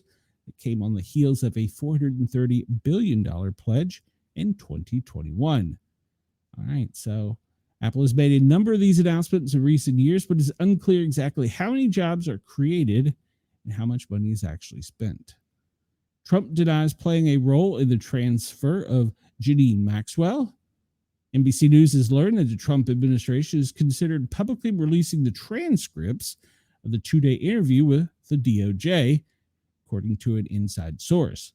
Comes as the president is denying that he played any role in the transfer of Maxwell from a Florida prison to a minimum security federal prison camp in Texas that typically does not hold sex offenders, according to NBC's Gabe Guitez. And what is the Voting Rights Act? Well, the Voting Rights Act is known as the crown jewel of the civil rights movement, was first enacted in 1965 to protect voters from discrimination. This is a Tennessee announcement. GOP Senator Marsha Blackburn announces a run for the governor of Tennessee. Governor Greg Abbott in Texas has asked the Texas Supreme Court to fire Democrat leaders. He asked them to remove the state's House Democrat leader, Gene Wu, from office. Comes as President Trump is saying the FBI may get involved in an effort to return them to their state capital after they fled the state in an effort to stall the push to create 5 more Republican districts in Texas. Trump's envoy meets Putin ahead of the Russia-Ukraine deadline. We talked about that. That was 6 hours ago. And that appears pretty much all of the happenings in Washington, D.C. for the day, in case you were interested. The National Weather Service, this is just pretty much a briefing from the same thing we just discussed.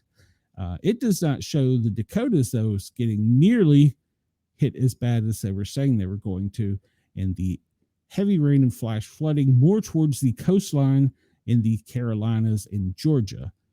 Tomorrow, they're saying the Dakotas are back in the highlights. And then we look at up here, a little purple. That's mixed precipitation up there in Idaho, Montana, Wyoming. Up in the higher elevations could see a little bit of mixed precipitation. And critical fire weather is still pretty much for all of Utah, parts of Nevada, and Wyoming, and Colorado. And the East Coast, Mid-Atlantic, Central Atlantic, Deep South could all expect spotty showers tomorrow.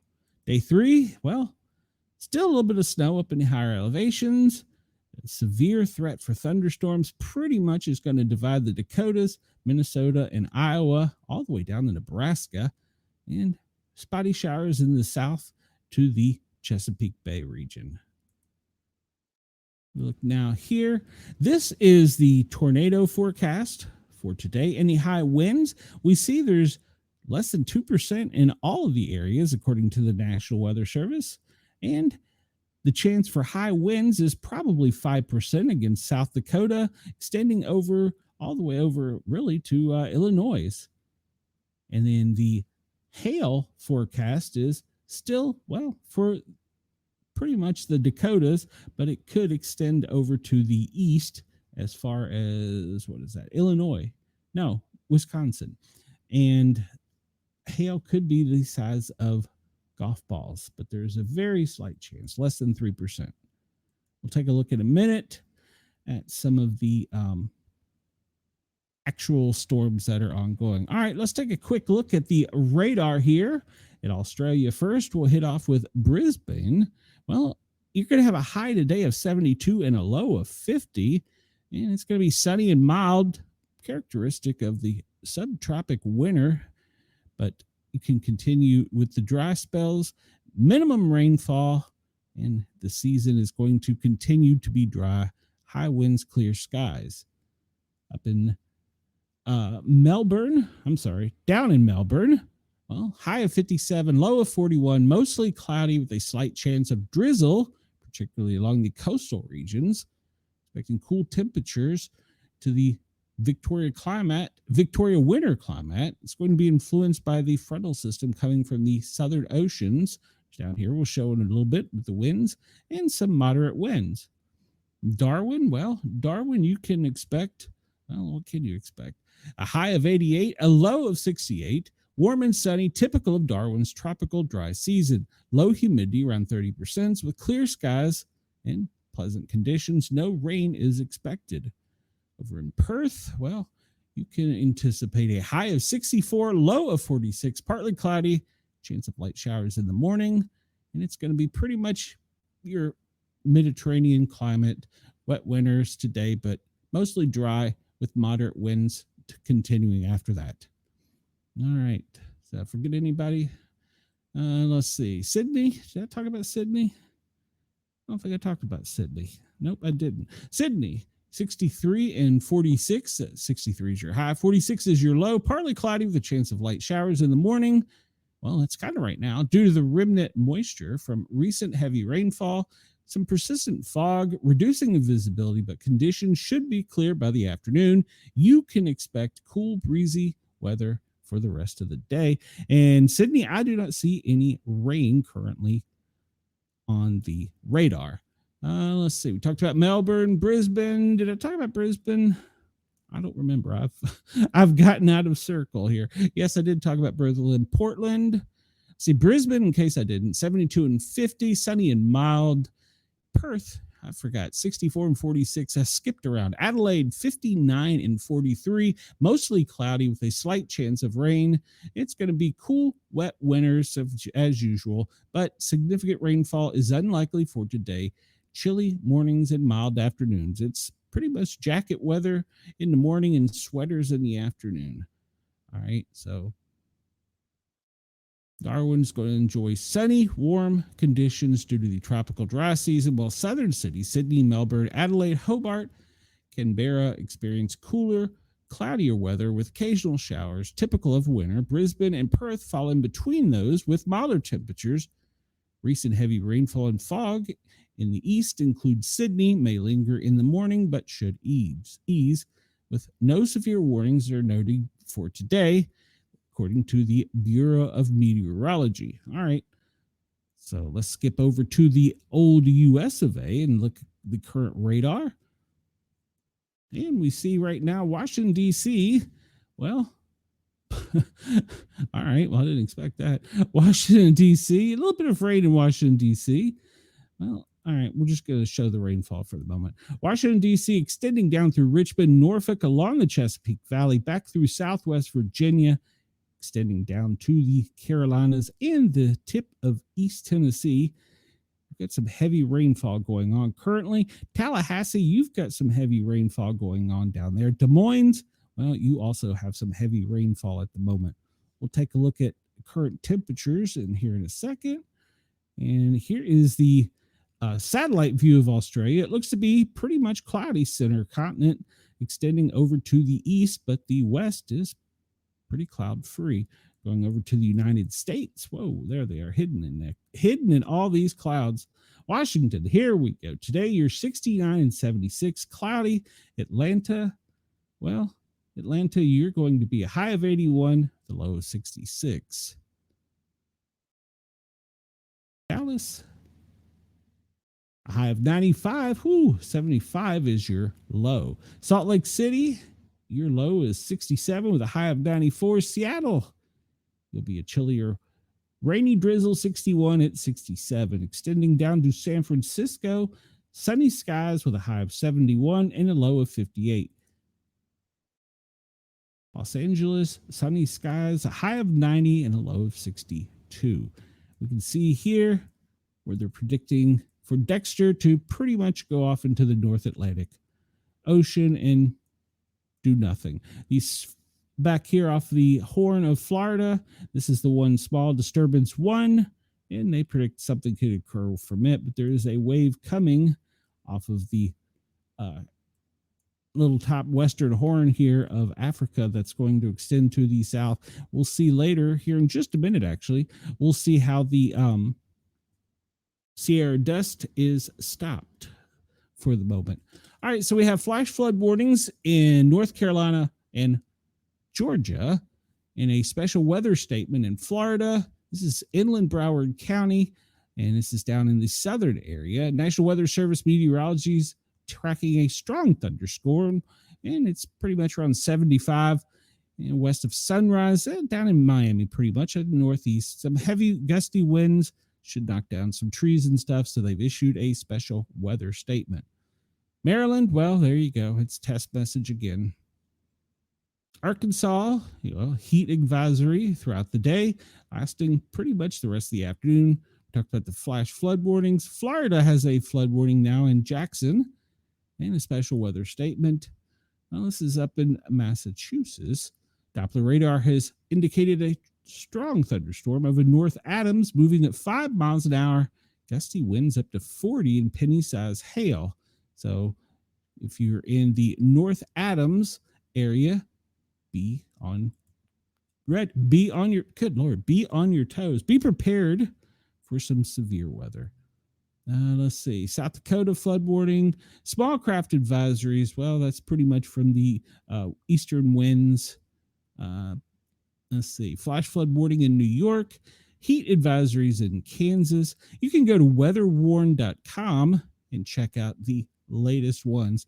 Vermont, you have a special weather statement that's ending.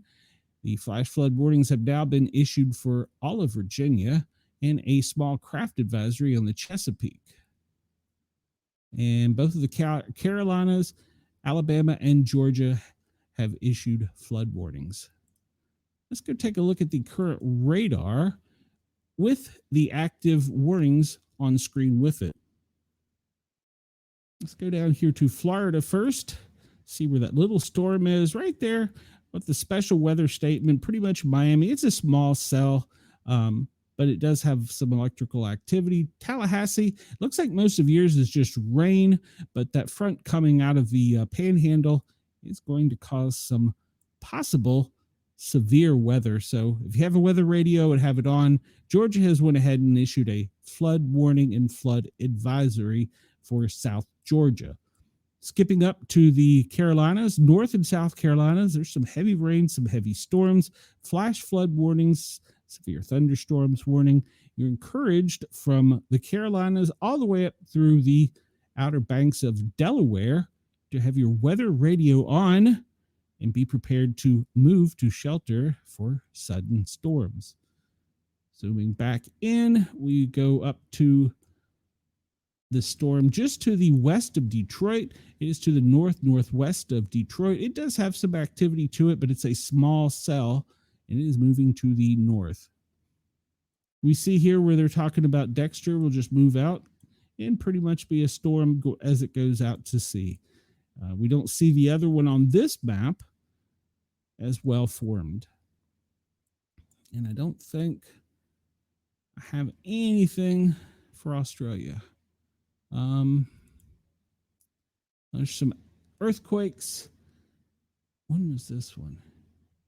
All right, so there was an earthquake northeast of Los Lopos at 5:33 a.m. And there were some other in Papua New Guinea, some small earthquakes. So off the coast of Papua New Guinea, one was a 4.5, another was a 4.4, and a 4.5. So, and another 4.4. If we look over off of the Russian coast, we'll see that area is pretty lit up. There's so many dots and dashes there. It's hard to make out what's what. There's been so many earthquakes there. And the volcano has apparently started an ash cloud. And if we look at the islands, we see that there has been a volcano warning. We'll get to that with Kilauea. All right, let's look at the lightning activity real quick here. We see that most of the lightning activity, South Dakota, that little storm south of Sioux Falls, it's got very little activity, lightning activity at least. It's heavy rain. Detroit, there is not so much lightning, but more so heavy rain. Up in, over in Vermont and Syracuse, Buffalo, back in there, there's a pretty good sized cell moving to the east that has a lot of electrical activity in it. We look at Columbia, Missouri, and what town is that? Well, pretty much Metro Kansas City. There's a small cell to the south and to the east. And that activity, down here in New Orleans, there's a cell down there that's just fired up that is getting really hot with lots of electrical activity in it. If you're in New Orleans, make sure to have your weather radio on. Up in Dothan, Alabama, that cell is moving to the east up towards Albany, and it's got some power to it. Panama City, probably a good idea to get out of the ocean right now. There's a cell moving through. It's got a little activity. That was the one that's hitting Tallahassee so bad. Let's look and see if there's any power outages reported. I'll refresh this because it doesn't do it on its own. California has 12,672 people without power. That's the only one, and that's showing to be in Mono County, 1,652. Napa is got 1,081 without power. It's the only state showing greater than 10,000 people without power. Let's look at the temperature map real quick because we know it's a hot day. Well, currently in Charlotte, North Carolina, it is 71. Atlanta, you're currently 79, 77. New York City, Washington, D.C., 76. Boston, 74. All the way up here in Burlington, Vermont, you're getting warm at 82 degrees. Milwaukee, 81. Kansas City, 87. Tulsa, 92. We look down to the south. Dallas, you're in the 90s.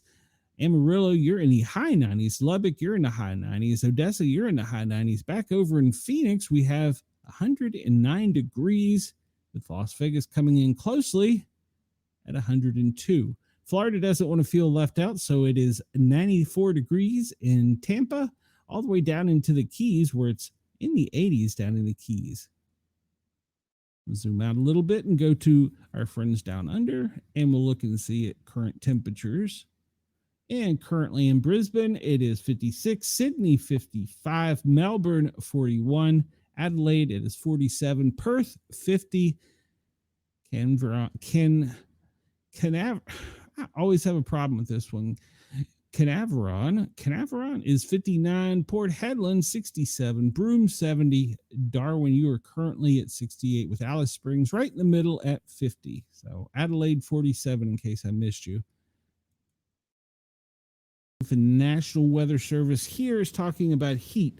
This is their heat warning, the heat risk.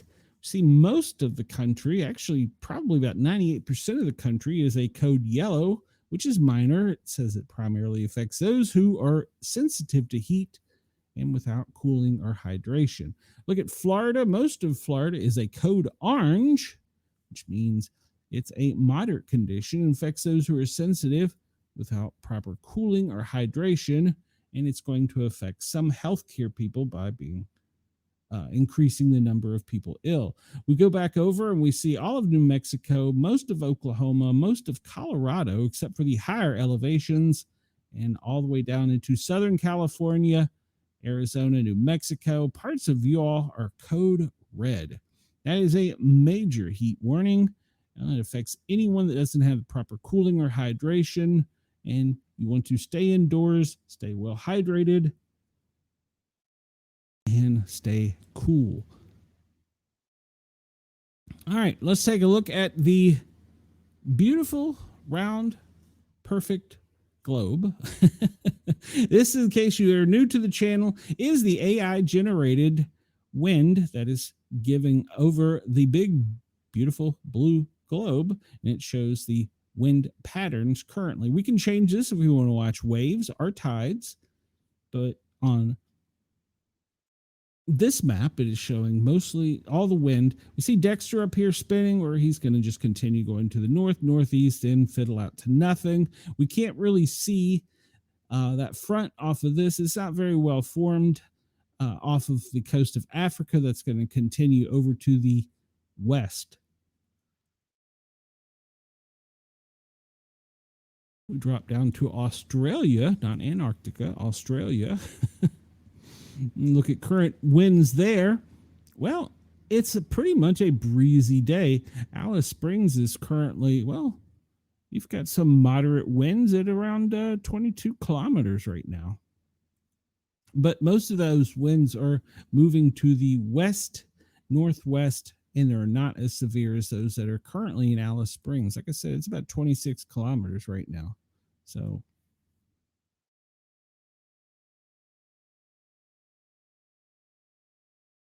we can put this in so that you can see the whole thing. Let's put it into air motion. All right, I've lost my place where I was going here. Anime heights, winds, ocean, no, current, waves. No, that's not what I wanted. Temperature. All right, well, I've forgotten how to change this to where you can see the whole Earth on one map. One map. And why am I not seeing it? I saw this the other day. We've done this before. Current wave. Nope, that's not it. That's not it. Nope. That was carbon dioxide. I didn't even know we could travel that. Nope, I don't like that.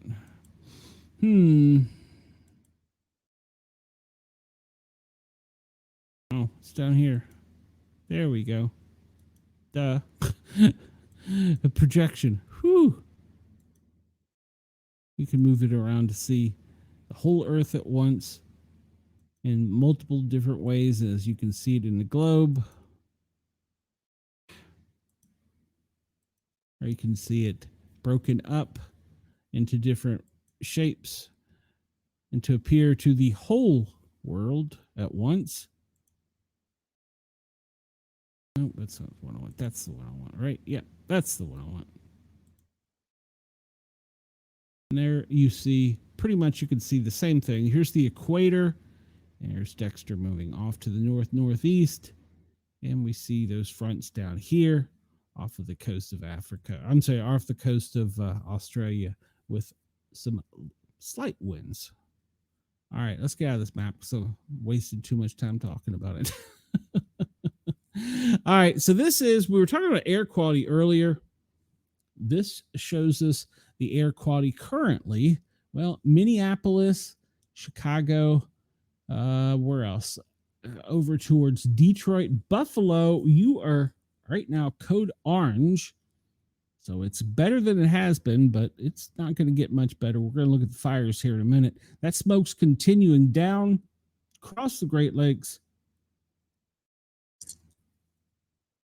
all the way to New England and out the Atlantic coast. Colorado, right now, you have a code orange in, what city is this? In Goodland, Colby County. So over in Denver, Fort Collins, Greenlee area, you are also a code orange. There's one small section code red in there. Let's look at the NASA fire maps and take a look at it. We see all those fires up there in Canada. Just Canada is burning right now. It extends pretty much from the Great Lakes all the way back to Alaska. We have some wildfires burning in Washington, of course, California, I won't say the world's worst, but some bad ones in Colorado, Utah. We'll call it the world's worst. New Mexico, Phoenix down in there. The ones in the Grand Canyon are just out of control. All these little tiny dots indicate fires that have been suspected by satellite or someone has reported, but they have not confirmed them. Let's look at the smoke map. I know that everybody is concerned about that. And we can look here and see, and the smoke from the fires in Canada is extended pretty much all the way over. It's covering most of Canada all the way to the east. It's pushing some smoke down across the Great Lakes into the Boston, New England area and back out to the northeast.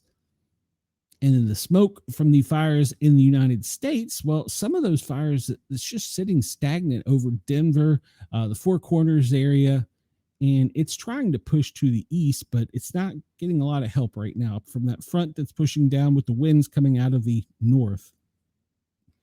But you can see all the, I won't say all, most of the lower 48 is got either light or severe haze from the fires currently. Cities like Washington, Atlanta, all the way to Tallahassee, all of Florida are pretty much free of smoke. On the West Coast, looks like anywhere from the Sierra Nevadas down to the Baja and back to the west is pretty clear of smoke. Look at the particulate map real quick here. All right, so what we're seeing here, this map is our current air quality. And I think I figured out how to change it, so we'll take a look here in a second. But we can see those fires up in Canada. Gosh, that goes from a code red to a code purple, and that is just pushing out the smoke all over Canada, down through the lower 48. We see Australia, you have very little air quality to worry about. There's some smoke in Sydney from the wildfires and up in Darwin from all the wildfires there. But Alice Springs, you're pretty clear. The smoke from most of those fires is moving to the west, northwest, going out over Broome. And let's see. I think I learned how to change this yesterday. Yep, I sure did. All right, so we were talking about the world's worst air quality. I've moved it to the globe, and it gives you a much better picture. And it's first, let's see, Denmark.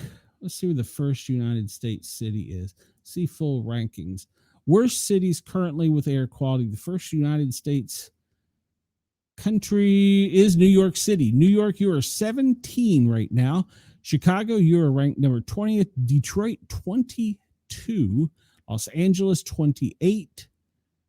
Let's see. I think that may be at Washington, D.C., ranked 43rd, 46 in Minneapolis. These are some of the worst air quality conditions in the world. Salt Lake City, you are ranked 65. And I'm going to go back through this here in just a minute. And Houston, 93rd, and I'll see if there are anything listed for Australia because we're running out of time today. Goodness gracious, I've talked all day. Portland, 121st. Seattle, 125. Sydney, you have 122 is your ranking in the world's worst, with Canberra and Melbourne respectively falling at 117 and 118. And let's see, that's probably going to be it for you guys. You all don't have the horrible air quality that we do here in the United States, which currently we can thank our Canadian neighbors for that. So, but unlike the president, they're trying to put them out, but I've talked about this before. I've really wondered if some of this isn't terrorism. And I mean that. Is somebody going around and starting all those fires? Because that's a lot of fires up in Canada. So, all right. Well, there it is on the globe. We can look at the air quality. Of course, obviously green. Nothing is best. Green is okay. And then you start getting to yellows, oranges, reds, into the purples, and it gets even uglier. Volcanoes, the only one we've got to talk about is Kilauea. There was a volcano assessment issued, so be prepared if you live on the Big Island. There is a watch for the hurricane for the volcano, so be prepared if you're on the Big Island to take cover. Last earthquake, let's see, Central Alaska was 20 minutes ago, 4.9, Guam 4.7, and Southern California 3.7, but that was almost 10 hours ago. So far, no rattling. New York City is still on edge after their earthquake of, was it 3.0 yesterday. So we don't have a lot of time to cover it, but this map just shows us pretty much, see Dexter going out to sea. This will be going out and forming a cyclone, drop down to Australia, and we see all the earthquakes, Papua New Guinea, but really the only thing in Australia you have to worry about is the wildfires and smoke for you guys. So, but apparently, okay, so 8-3, thousands of pro-Palestinian protesters march across Sydney Harbor Bridge. Okay, that was 2 days ago. I didn't know about that one. All right, that's interesting. Pro-Palestinian people are marching in Sydney. and you have a drought, and that's an old one. All right, so we're out of here on time. We didn't get to cover really any of the other biological or epidemics other than what was in the news. We look there along the coast. I'm sorry, off of down through Mexico, South America, all the earthquakes, and up here in the, well, they're calling this the Ring of Fire, where all these volcanoes are, over into really off of the east coast of Russia. Let's see, real quick, New England Fire News. You can go there to New England Fire News and see if there's any large fires or anything reported. It looks like Brooklyn had a working fire with all hands. And where was that? That came in early this morning at 3:20 in the morning. It started as a transformer on fire in a high rise, and then it was reported to be a larger fire after that. And they've been working on that all day. We take a quick look at the military, which I really hate to because it's active right now like crazy. There's something going on out here on the west. A friend of mine tipped me off. They've been training a lot off of the coast and fueling up fighter jets off of the coast. So they're training off of the west coast. I didn't pull up the FAA warnings, but there's danger boxes all up and down the coast of California where the military is doing training. Also down into the Gulf of America, pretty much from Baton Rouge, Mobile, Pensacola, back over to Tallahassee. They're doing a lot of training there and up in the Northeast. Of course, Washington, D.C. is always busy, but they're doing a lot of training up there. Some of this activity you see is also ice. So I won't zoom in and give exact coordinates, but you can find it if you want by going to ABS Airways. Let's see, it was the officer on duty. And okay, so we've covered all that. All right, let's get out of here with Bit Defender. Everybody, I want to thank you for tuning in. I appreciate everything that you guys do. And I want to remind everybody, buckle up for another wild ride. Bold takes, sharp commentary, no filters.